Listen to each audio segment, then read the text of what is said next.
Today, we have a very exciting topic, which is basically Coinbase offering the exact solution or strategy that I personally am implementing in my life, which is loans. Loans on your Bitcoin specifically, which is great. And I think they're going to expand that service to other tokens. But for right now, Coinbase, a public company, is offering loans on your Bitcoin.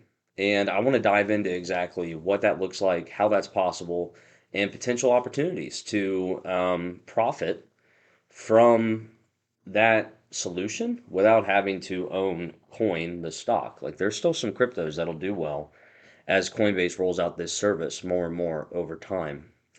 Um, Before we get into that, though, for those who do not know, my name is Jake Tullis. I also go by JT, and I run a digital asset hedge fund or a crypto hedge fund called Bleeding Edge Capital. And I also have 10 plus years of software development experience where I break down blockchain networks and protocols to help you understand the fundamentals that can lead to better decisions for your family. This is just education, my opinions, not financial advice. All right, let's get over it. For those who do not know, I have an article for you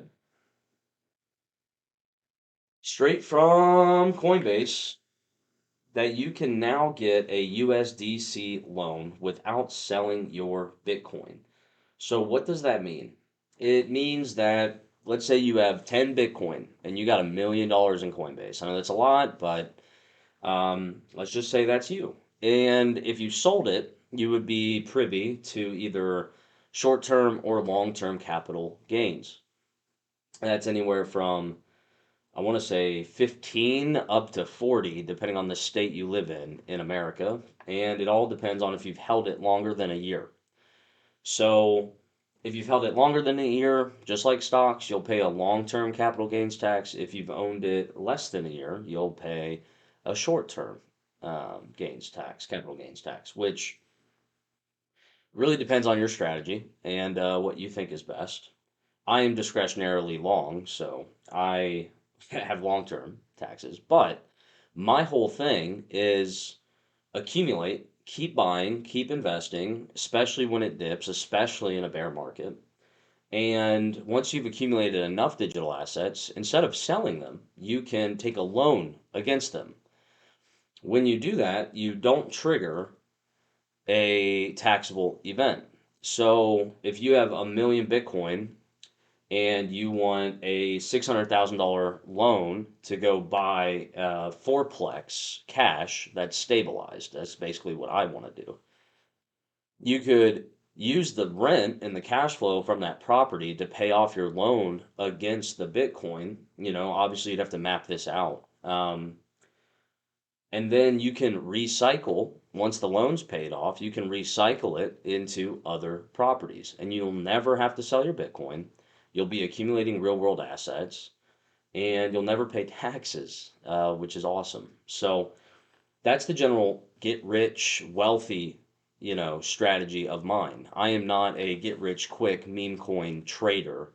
I'm an investor and I have a long term outlook on these assets. So I am here for the long game. And this is a tool in our box that we have been waiting for a very long time. Because if you don't have anyone willing to underwrite your Bitcoin and take a loan on it, then you can't really do that. And the fact that Coinbase is doing this, a public company, it's profound. And it's ushering in this wave of adoption that we've all been waiting for. The second thing that I really want you guys to know is that all of this is possible. And I want to see, there we go. Okay. So the way it works is using Morpho, which is honestly interesting. The fact that Coinbase chose Morpho instead of Aave to offer this service. Aave's been around 5 years longer. It's got probably 10 times the amount of liquidity and capital. And yet they chose Morpho based on Morpho's design, based on Morpho's offering.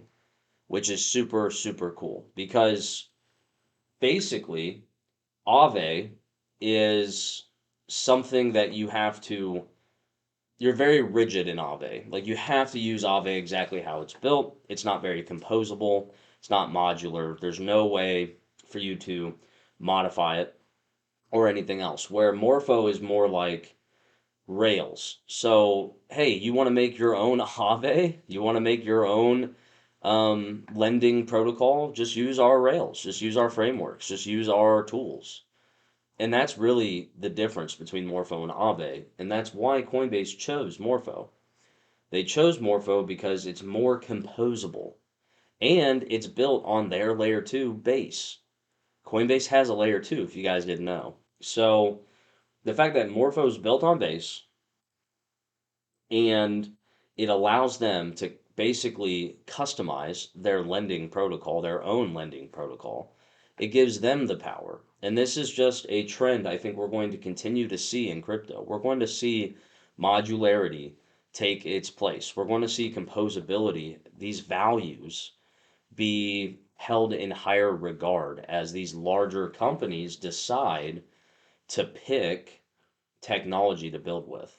I think maintaining a decentralized public place like Ethereum, where Base is built and settles on, right, is really important for transparency.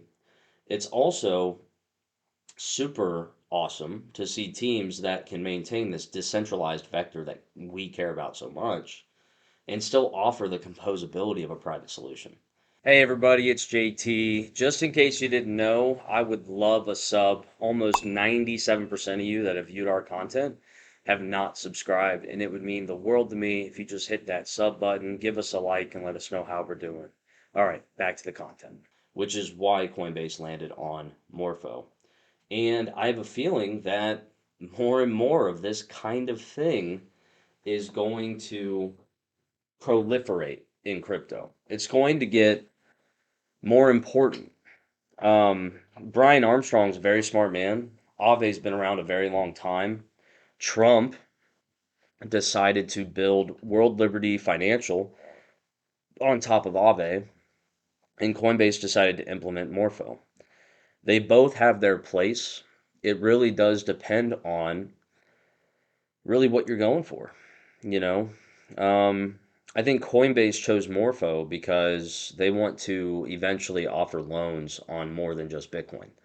I think they want to be able to offer loans on a lot of other things. Aave is stuck in the EVM. Morpho has plans of expanding, and I could honestly see that, Coinbase and others are going to continue to use Morpho, and that's part of the stuff that we cover here on this channel. It's the fundamentals. So going into Morpho's design and the first principles that they implement, their values in the network and the community, and seeing how that plays over the long term. Because the fact that they built Morpho a specific way is why Coinbase chose Morpho instead of Aave. Different tools, different use cases. It's all about utility, which is what we talk about here. And we like to buy utilitarian projects that their token is representative of resources that only that network provides. And then we buy the supply of those resources or the tokens that represent those resources in the hopes that demand increases over the future. No different than Bitcoin. It's a buy and hold strategy that has done well. And really, there's not another asset class where you can take that kind of approach and do this well. So, with that, I'm going to leave it there. I am working on these videos, keeping them in a length that you guys like. So, I think we've ran this one to the ground. Make sure you like, sub, comment, all of it. I am grateful for literally every bit of energy you all give me. I'm trying to bring you the best insights and the best knowledge that I can offer. And hopefully you enjoyed this kind of content. And I will see you in the next one. Until next time, take care of one another.